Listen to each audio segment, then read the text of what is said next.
Hello everyone. Today we will be discussing logistic regression, and if you've already seen the lectures, you will know that the interpretation part of logistic regression is less straightforward than from these statistical techniques that you've used until now. It's not that hard, so at least try to understand it if you have any time at all today. And if you don't really get it quite yet, you've at least seen it before and handled it before, in case you ever have to use it. Today I will be going into how to do it in SPSS, and that part is thankfully fairly easy. I will be using the GRASS dataset, which is the one you will also see in the exercise. I have 5 variables in this dataset: age and years of education, which are continuous, sex, which is of course nominal, political views, which is ordinal with 7 levels, and legalize is with a nominal variable, and this will be our outcome variable. And that's basically the reason for existence for logistic regression, is to create a regression with where the outcome can be binary. So we have no or yes. Do you want marijuana legalized or not? 2 notes here. Firstly, logistic regression is a bit smarter than regression in SPSS. So we won't have to create any demo variables. So sex being 1 and 2 is fine as it is. And if we took political views as a categorical variable, we wouldn't have to create dummies from it either. That said, I've always learned with regression that if you have an ordinal variable with 7 or more categories, that you can take it as continuous for the use in regression, and that is what I will be doing. If the lecture slides or Beth tells you to take it as categorical, do so. I just using what I've learned, I don't know if this is what they want you to know in this way. So from what I've learned, 7 or more groups in an ordinal variable, just use it continuous, but I'm pretty sure that is contested by at least someone somewhere. So going on to the logistic regression. To do a logistic regression in SPSS, we go to Analyze again and back to Regression. Hello, it's been a while. And then we go down to Binary Logistic this time. So this screen will be similar to the one for the normal regression, the linear regression you've used. If there's something that is not explained here, look at my video for logistic regression, because it will explain everything that you need and that isn't discussed here. So here our dependent variable is should marijuana be legalized, and these 4 are all our covariates. I will just add them together with shift.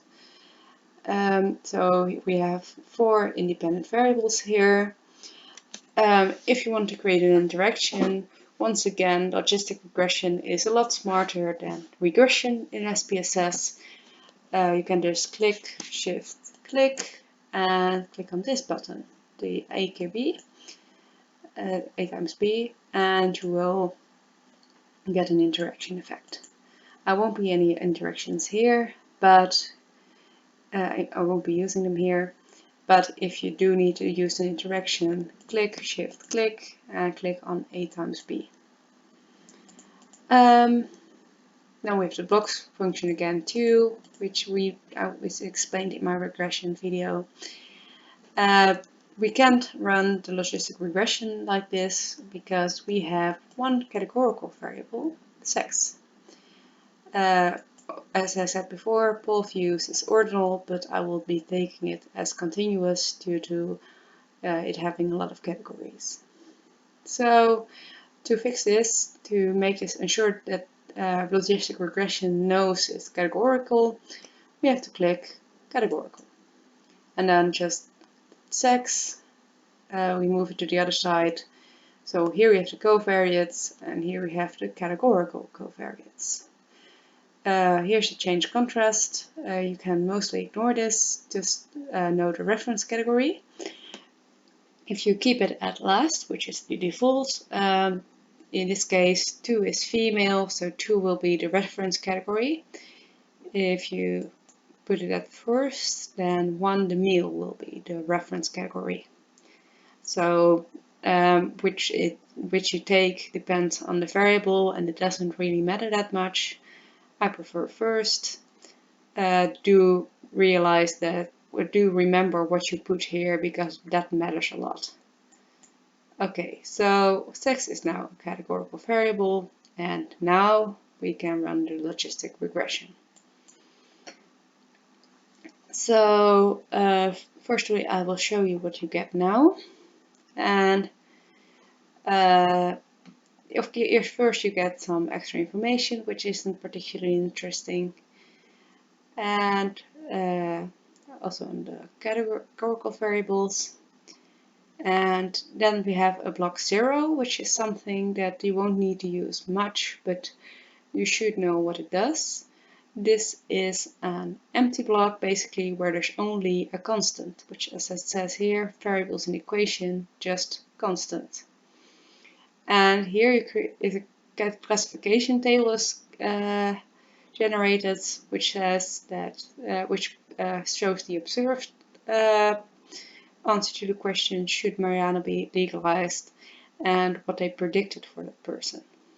So in this case, we only have a constant, and so the prediction is equal to the biggest group. So they think no one wants marijuana legalized, is the prediction.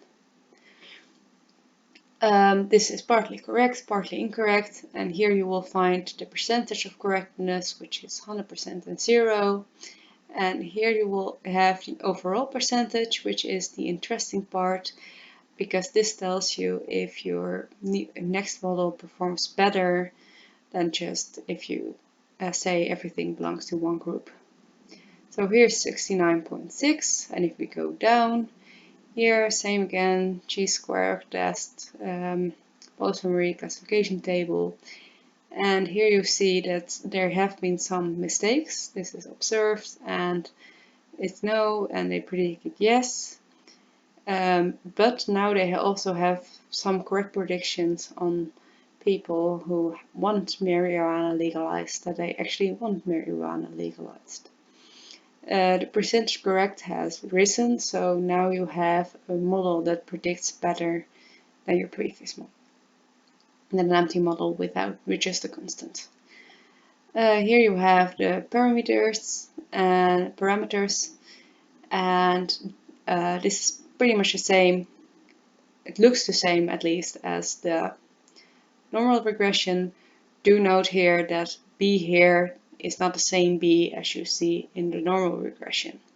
So look into the lectures to know how to interpret this part and this part. Okay, going back, logistic regression doesn't actually have all that much other options you want to use. Style and bootstrap are things that will not be covered in this course again. Safe has some nice values this time. The predicted values, the probabilities, and group set membership may be interesting to you. So you have, everyone has a 1 or 0 value for legalize, and this adds a row for whether it's predicted that they have legalized. And this is, for example, useful if you want to compare different models or want to see where the model makes mistakes and such things like that. Aside from that, we again have residuals and Cook's distances. Then we have options, which is not half as useful as it has been until now. You could add classification plots or correlational estimates. I don't think they asked you to do that even. For now, I'll just show you a classification plot because it really looks weird. So we have why for people who think marijuana should be legalized and for those who don't, and this shows you the predicted probability and how often it happens, the frequency. So this is, I don't know for sure, but this may be the ugliest graph you can get in SPSS. Okay, we probably won't be needing this. If not, you now know how to do it. As you can see, we have actually added basically nothing. It's still the same test, so same things over. So this is how you do logistic regression in SPSS. Good luck with your exercise, and goodbye for now.